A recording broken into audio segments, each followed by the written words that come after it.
My mom has this quiet little habit. Every morning she sits at the edge of her bed, completely still, as if she's waiting for her body to wake up.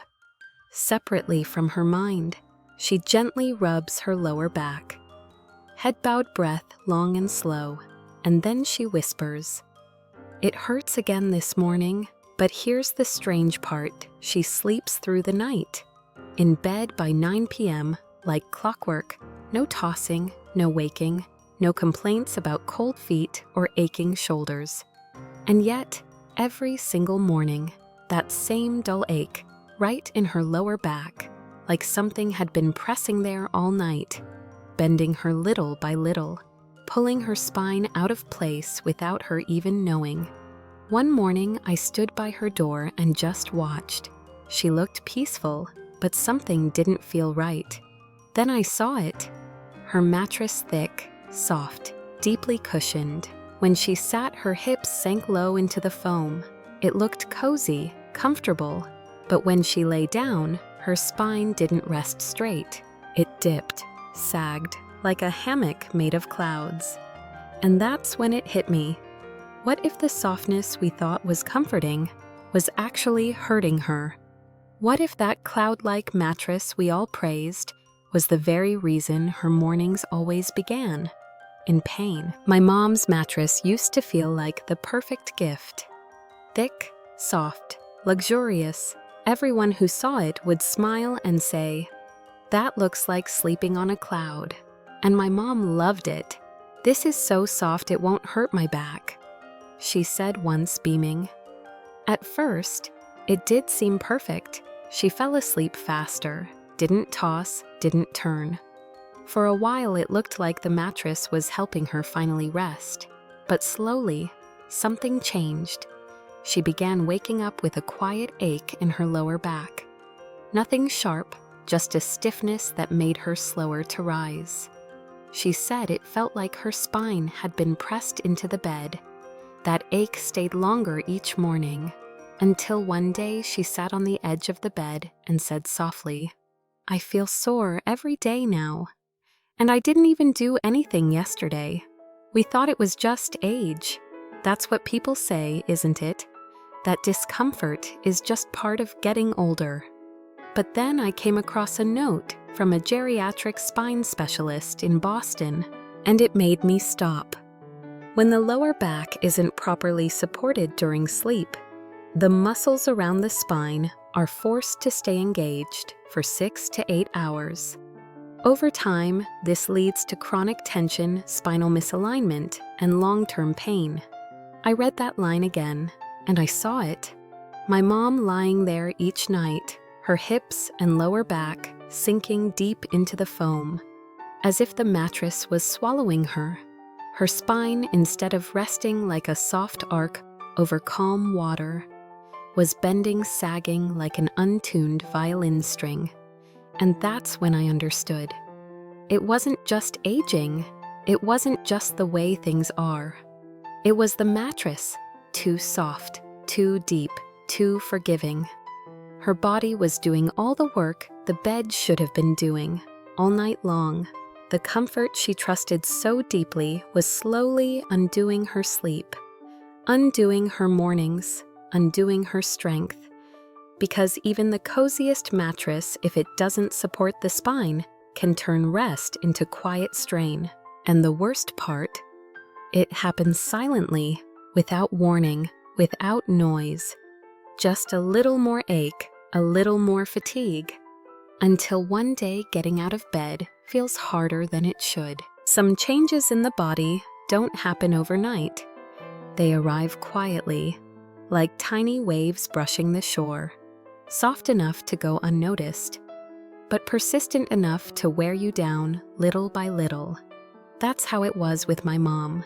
She kept her routine, went to bed early, drank warm water before sleep, always laid on her left side, just like she had since her 60s. And then there was her mattress, thick, soft, sinking gently in the center, like a sponge cake left out too long. Everything about it felt familiar, and maybe that's why. No one questioned what was happening to her back. but I started noticing.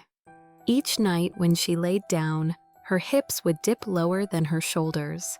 When she turned to her side, one side of her waist seemed to bend inward, as if her spine was adjusting to the shape of the mattress, instead of the mattress adjusting to her.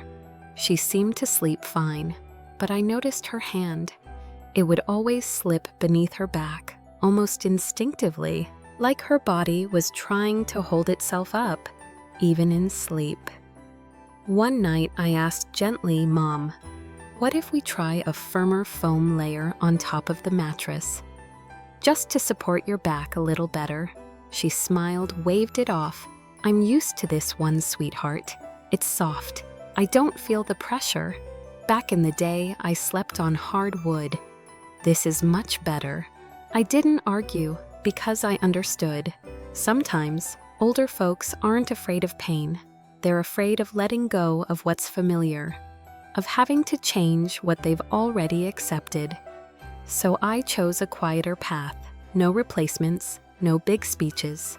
That evening, after she had fallen asleep early, I gently added a medium firm foam topper, just a couple inches thick, right on top of her mattress. Smoothed the sheets, left her pillows exactly how she liked them. I didn't move anything else. This wasn't about proving a point. If it made her feel worse, I would quietly take it off the next night. But if I was right, maybe she'd have one morning, just one, where she didn't reach for her back first. And then it happened. The next morning, as I stood in the kitchen making tea, she walked in, no wincing, no hand pressed to her lower back. She sat down slowly, lifted her cup, took a sip, then turned to me with a puzzled look. "I don't know why, but my back feels lighter today. Not as stiff. Maybe I slept deeper." I smiled and nodded, said nothing, but inside, I felt the same warmth as the morning sun, creeping across the kitchen counter. We kept the new setup for a few more nights, didn't change anything else. And by night 3, as she settled into bed, she said, "This bed feels more even now. I don't feel like I'm sinking anymore. It's like something's gently holding me in place." She didn't say it as a compliment, she just said it, like it was a fact, and that was enough, because that quiet observation was a sign. Her body was beginning to heal, without even realizing it. No medication, no appointments, just a foam layer, and someone willing to try. What I've learned is this: sometimes what wears us down isn't just the pain, it's the confusion, the not knowing why we hurt in the first place. But the moment my mom felt even slightly that her discomfort wasn't just old age, that it could change, her whole posture softened, her outlook lifted. She didn't need to be fixed. She just needed to feel like her body made sense again. And at her age, that's not a small thing.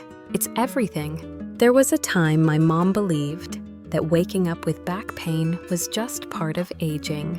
She had lived with it for so long, it felt like fate. Something you simply accept, like gray hair or slower steps.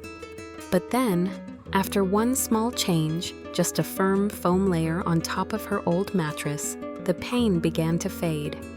Not overnight, but slowly, gently, like a shadow retreating with the morning sun.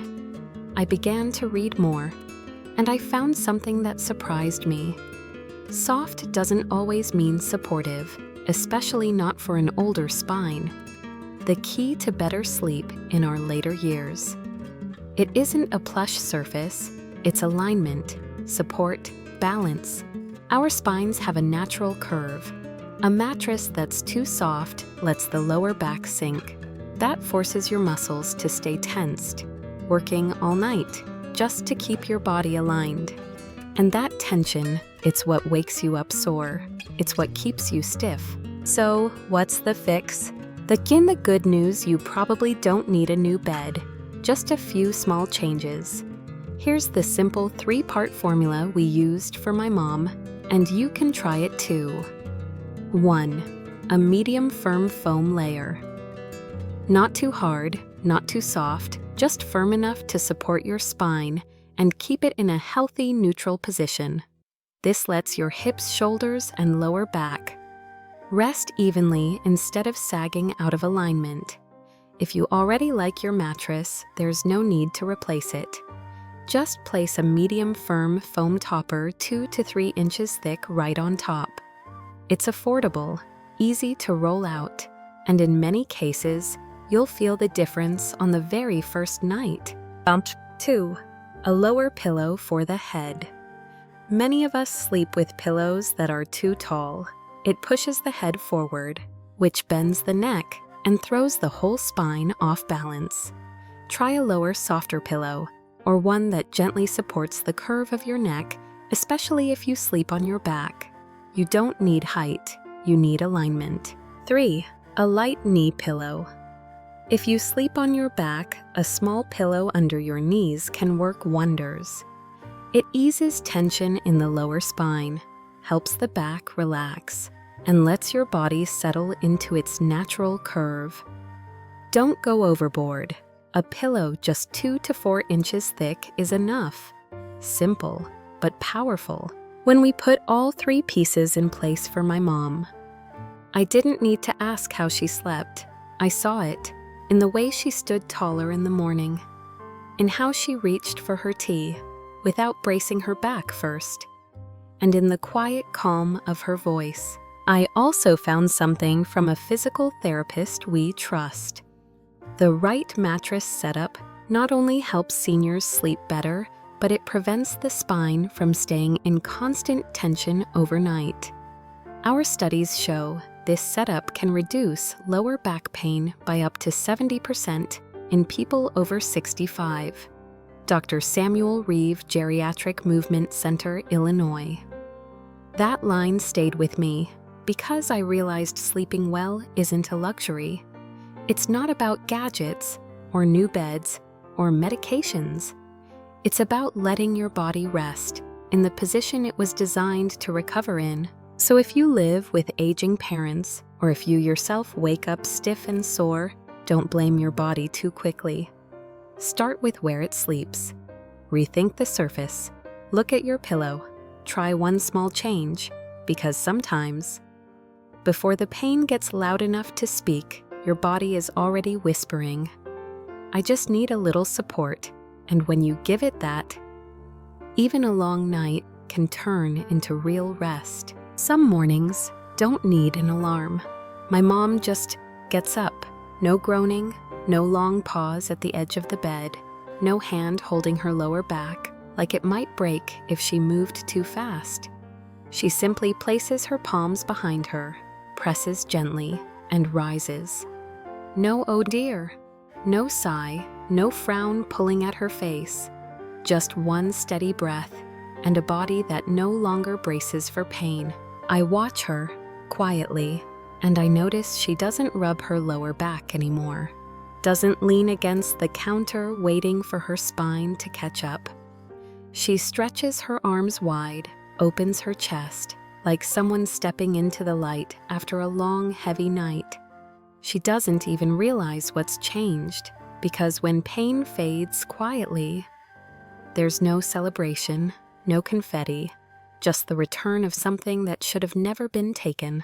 She walks out onto the porch, cup of tea in hand, soft slippers, calm steps, no hand gripping the doorframe, no hesitation in her stride. And I remember just a few mornings ago, she used to shuffle slowly, one hand on her spine, the other reaching for the counter like it was the only thing keeping her upright. And all of that strain from a mattress we thought was just fine. We didn't buy a new bed. We didn't change her world. We just reset the surface, gave her body the right shape to rest on, a simple foam layer, a lower pillow, a gentle cushion beneath the knees. Each piece small on its own, but together they gave her spine a chance to breathe, to stop holding tension all night long. No doctor told her this. No prescription came in the mail labeled posture relief. It came from watching, From noticing, from living side by side long enough to realize something needed to shift, and having the heart to make that shift with care. So if you live with aging parents, or if you yourself wake up sore more mornings than not, don't rush to blame your body. Start with where it sleeps. Look at the mattress, check the pillow, reconsider what comfortable really means. Because sometimes, just one thoughtful change is all it takes to turn a painful morning into something peaceful. Tonight, before you turn off the light, take a quiet look at your bed, and if someone you love is still sleeping on a surface that sinks a little too much, maybe it's time to add a small layer. It doesn't take a new bed, just a new perspective, and the love to lay down something better.